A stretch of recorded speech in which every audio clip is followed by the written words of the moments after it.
Tel Aviv, Israel, August 21, 2025. Outside Israel's Ministry of Defense, hundreds of protesters gathered in a powerful display of frustration and hope. Their demand is singular: bring home the hostages still held in Gaza. Families, activists, and ordinary residents have converged here, insisting that only political courage can end the stalemate that has gripped the nation since the October 7th attack. The rally, marked by chants, banners and marching crowds, reflects a growing divide inside Israel between those demanding total military victory and those pressing for an immediate deal to release the captives. Their chants echo a deep yearning to bring loved ones back alive before it is too late. For many, like Tel Aviv resident Ortal Tal, the sentiment is clear. She admits she is not optimistic, but insists the government must face reality. Tal argues that the only path forward is to pressure Israeli leaders into making a deal, because Hamas has not shifted its demands.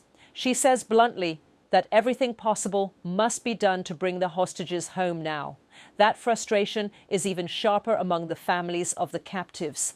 Yehuda Cohen, the father of Nimrod Cohen, a soldier kidnapped on October 7th, has emerged as one of the most outspoken critics of Prime Minister Benjamin Netanyahu.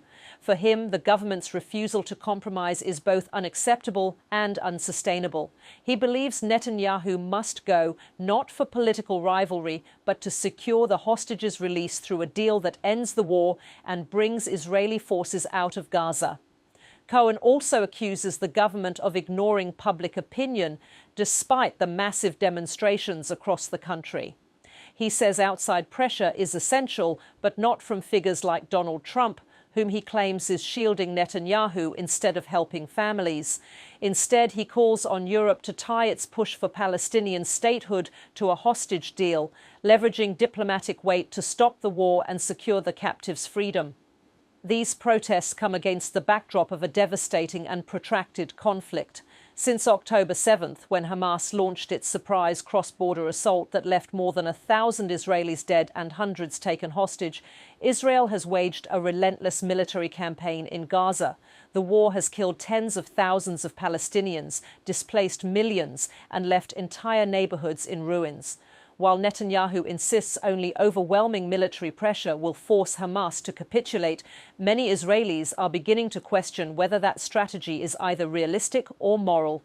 Public opinion surveys now show a sharp decline in Netanyahu's approval ratings. A growing majority of Israelis blame him for failing to secure the return of hostages.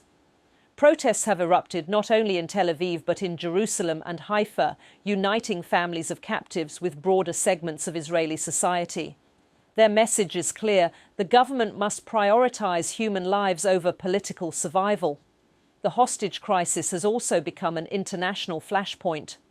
Washington continues to push for indirect negotiations, though progress has been limited. Former President Donald Trump has injected himself into the issue, but critics argue he is more concerned with defending Netanyahu than with brokering a resolution. Meanwhile, European leaders have connected their calls for Palestinian statehood with urgent demands for a hostage release, a linkage that many Israeli families now see as vital leverage. Yet behind the political maneuvering lies an unbearable reality. Dozens of families live every day not knowing whether their loved ones are alive or dead. Reports suggest hostages face dire medical conditions, psychological trauma, and the constant fear of violence. For parents like Yehuda Cohen, hope and grief are inseparable, bound together by the silence of captivity. Each passing day without a deal deepens the sense of abandonment. As night fell over Tel Aviv, the chants outside the Ministry of Defense continued.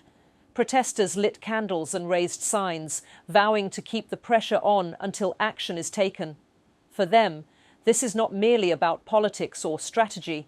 It is about saving lives before time runs out. Whether Netanyahu heeds these cries remains uncertain.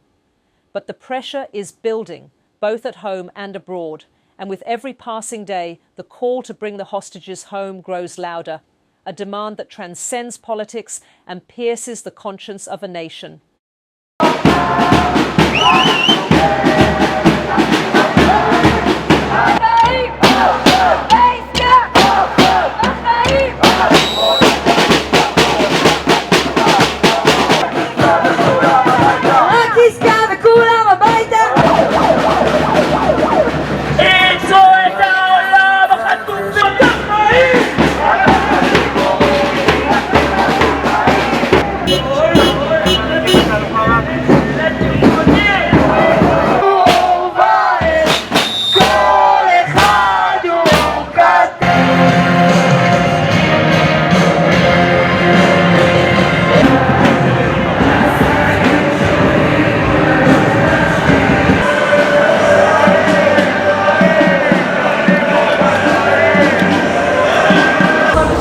I'm not optimistic, but I am realistic.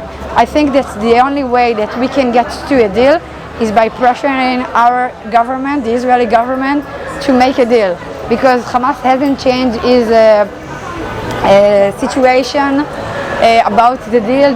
We know what they want, and I think we should do everything in our power to bring the hostages back home right now. Netanyahu must go for ending the war and going for a deal. Not a full deal as he's saying that Hamas will surrender and give up the hostages. It won't happen. A deal that will end the war, IDF withdraw from Gaza, and returning all the hostages. It's his duty. The vast people on the streets helping us is a bless, but we know that Netanyahu and his government are ignoring public opinion.